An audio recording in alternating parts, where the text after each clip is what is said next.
Respected Sir and Honorable Members of the House, in continuation of the statement made by me in Rajya Sabha on 7th of Feb and Lok Sabha on 10th of Feb, I would further like to update the Honorable Members on the present situation related to the outbreak of novel coronavirus disease and the actions taken by the Government of India.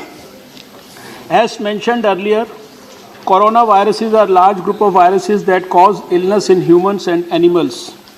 Rarely, animal coronaviruses can also evolve and infect people and then spread between people, such as has been seen with severe acute respiratory syndrome in 2003 and Middle East respiratory syndrome in 2014. Since reporting of an outbreak of novel coronavirus on 31st December 2019 in China, a large number of cases have been reported across all provinces of China and other parts of the world, including India. WHO has named the novel coronavirus disease as COVID-19.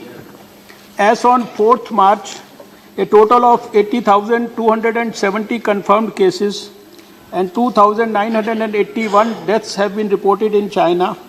Though the daily confirmed cases and deaths have shown a downward trend in China, still new cases are being reported from Hubei province and Wuhan city, the epicenter of the outbreak. A total of 12,857 confirmed cases and 220 deaths have been reported outside China from 78 countries including Hong Kong, Macau and Taiwan. Among these, 30 countries have also reported local transmission. World Health Organization has declared this outbreak as a public health emergency of international concern on 30th January 2020 and raised the level of global risk to very high on 28th February 2020. Though WHO has not declared COVID-19 to be pandemic, it has asked the countries to remain prepared. It is worth highlighting that India initiated required preparedness and action at field level since 17th January itself, much before the advice of the World Health Organization. Once a person is exposed to the infection, the disease may develop any time between 1 to 14 days. The main symptoms of novel coronavirus disease are fever, cough, and difficulty in breathing. All suspected or probable cases of COVID-19 must be treated in isolation with barrier nursing and universal precautions to prevent the further spread of disease. In our country, as on 4th March, a total of 29 positive cases have been reported so far. Of these, 3 cases were reported in Kerala earlier, who have since recovered and have been discharged already. Since last 3 days, new travel-related cases have tested positive. These include one in Delhi having travel history of Italy and Telangana having travel history from Dubai and contact history from person from Singapore. Both are clinically stable. 6 more cases have tested positive in Agra, Uttar Pradesh, having contact history with the case in Delhi. Required action as per cluster management plan has been initiated. Further, an Italian tourist and his wife have tested positive in Rajasthan. 14 other accompanying tourists in this group and their Indian bus driver tested positive on their return to Delhi. All of them are reported to be stable. A recent positive case has also been reported in Delhi yesterday, having travel history from Italy and is stable. The ever-increasing magnitude of this outbreak globally calls for a concerted effort by not only health but all sectors of the government. Honorable Prime Minister is personally monitoring the preparedness and response on a regular basis. Government of India has initiated a series of action to prevent entry of the disease and to contain it. I am daily reviewing the situation.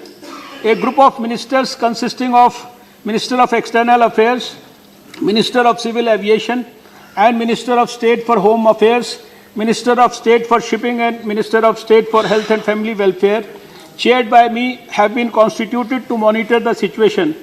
The group of ministers has met 4 times since its inception on 3rd February 2020.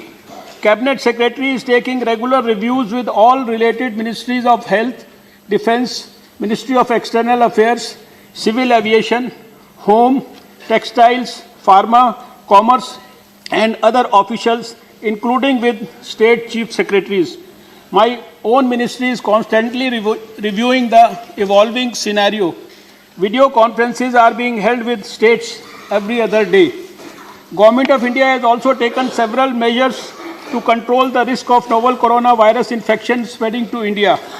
Our first travel advisory was issued on 17th of January 2020, and as situation is evolving, the travel advisories are accordingly getting revised. Presently, it prescribes, number 1, all regular sticker visas, e-visas, including visa on arrival for Japan and South Korea, granted to nationals of Italy, Iran, South Korea, Japan, and issued on or before 3rd of March 2020, and who have not yet entered India, stand suspended with immediate effect.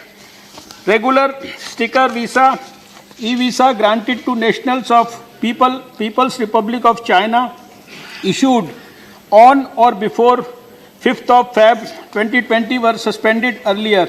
It shall remain in force. Regular sticker visas, e-visas granted to all foreign nationals who have travelled to People's Republic of China, Iran, Italy, South Korea and Japan on or after 1st of Feb 2020 and who have not yet entered India stand suspended with immediate effect. Diplomats, officials of the United Nations and other international bodies, OCI card holders and air crew from above countries are exempted from such restriction on entry. However, their screening at the point of entry is compulsory. Passengers of all international flights entering into India from any port are required to furnish duly filled self-declaration form, including personal particulars like phone number and address in India and travel history, to health officials and immigration officials at all airports. Indian citizens are advised to refrain from travel to China, Iran, Republic of Korea, Italy and Japan, and advised to avoid all non-essential travel to other COVID-19 affected countries. Screening of passengers was initiated in the country since 18th of January 2020. Initially, airports at Delhi, Mumbai, Chennai, Kolkata, Bengaluru, Hyderabad and Kochi were covered and subsequently expanded in a total of 21 airports. As per the evolving situation, initially, universal screening was taken up for all passengers coming via direct flights from China, South Korea, Japan, Iran, Italy, Hong Kong, Vietnam, Malaysia, Indonesia, Nepal, Thailand and Singapore. Since yesterday, directions have also been issued for universal screening for all international passengers coming in the country. Signages have been displayed at prominent places in airports and ports. In-flight announcements are being made and self-declaration forms are being filled up by all the passengers. As on 4th March, a total of 6,241 flights have been screened, covering a total of 6,11,167 passengers. Teams of specialist doctors were sent to all the airports to ensure effective screening and arrangement for isolation in the attached hospitals. Screening of passengers has also been initiated in 12 major seaports and 65 minor ports in the country to identify passengers and crew coming from China and to isolate them in case they are found symptomatic. As on 4th March, 16,076 persons have been screened at the ports. Government has initiated screening in all integrated checkposts with bordering countries in collaboration with states of UP, Uttarakhand, West Bengal, Sikkim and Bihar, and Seema Shastra Bal and land port authorities. Gram Sabhas have been conducted in villages adjoining the borders to create awareness amongst people about the disease and precautions to be taken in collaboration with Panchayati Raj Ministry. 8 central teams visited the bordering villages in states of UP, Uttarakhand, West Bengal, Sikkim and Bihar to review the activities at the border crossing, the conduct of Gram Sabhas and risk communication to the community. A total of 3,823 Gram Sabhas have been organized in villages adjoining the border and 11,20,529 persons have been screened at the borders. In view of the continuing lockdown of the Hubei province in China, the Government of India decided to evacuate the Indian students and other professionals working in Wuhan and neighboring cities in the Hubei province. In a coordinated operation with Ministry of Civil Aviation, Air India, Ministry of Health and Family Welfare, 2 special Air India flights were operated between Delhi and Wuhan on 31st January and 1st Feb 2020 that brought back a total of 654 passengers that included 647 Indian citizens, including 2 Indian embassy officials who were on the ground in Wuhan to coordinate the evacuation operation, and 7 Maldivian nationals. These evacuees were kept in Army Quarantine Center at Manesar and ITBP camp at Chhavla. All these evacuees were tested after 14 days and on being found negative, discharged on 18th of Feb 2020.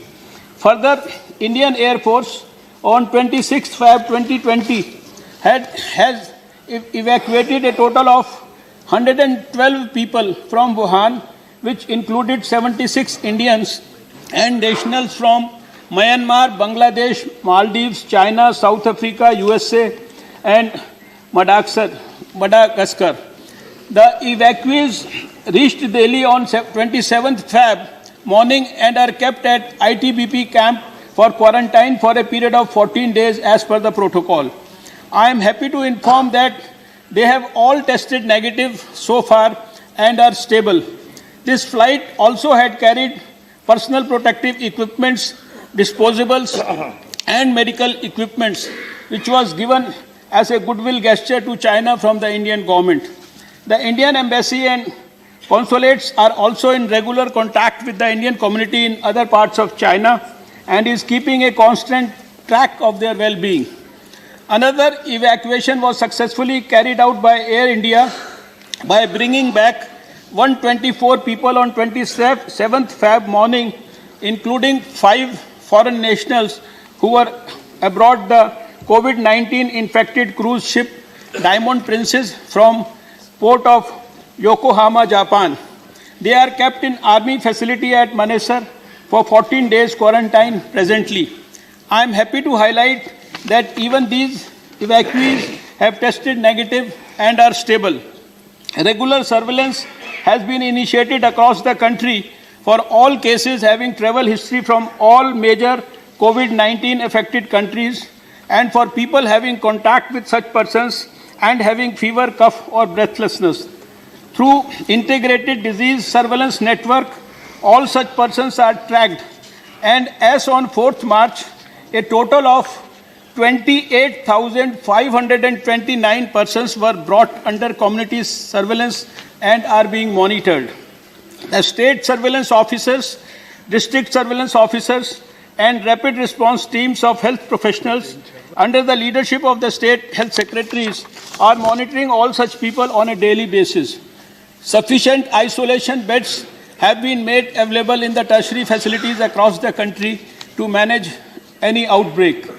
Ministry has issued guidelines to support states on surveillance and contact tracing, surveillance at points of entry, laboratory samples collection, packaging and transport, clinical management protocol, and infection prevention and control in healthcare facilities to ensure availability of critical items like personal protective equipments and N95 masks.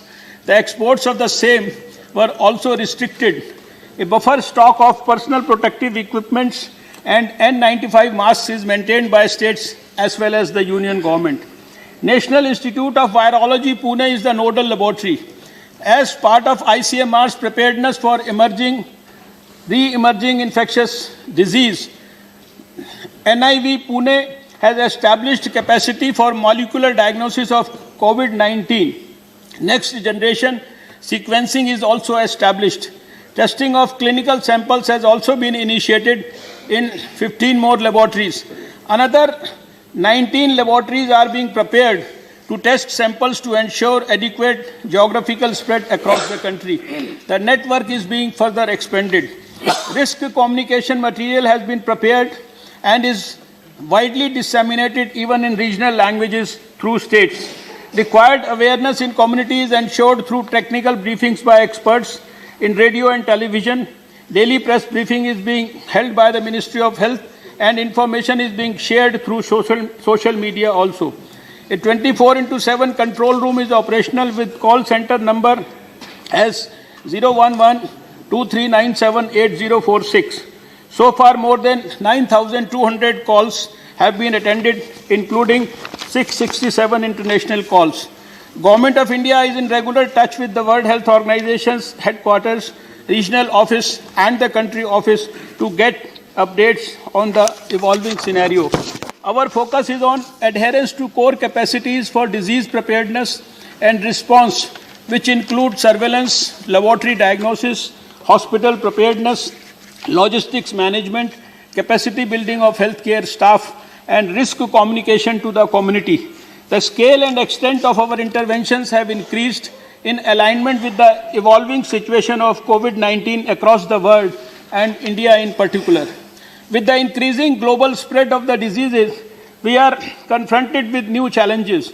The contact tracing of positive cases requires tracing of hundreds of contacts in multiple locations and monitoring their health. Similarly, the cases in Agra being transmitted to family members by the confirmed case has necessitated putting up a containment plan to contain the cluster of cases in Agra. Another major area of concern is Indian pilgrims and students stranded in Tehran and Qom, Iran, epicenters of the Iran COVID-19 outbreak.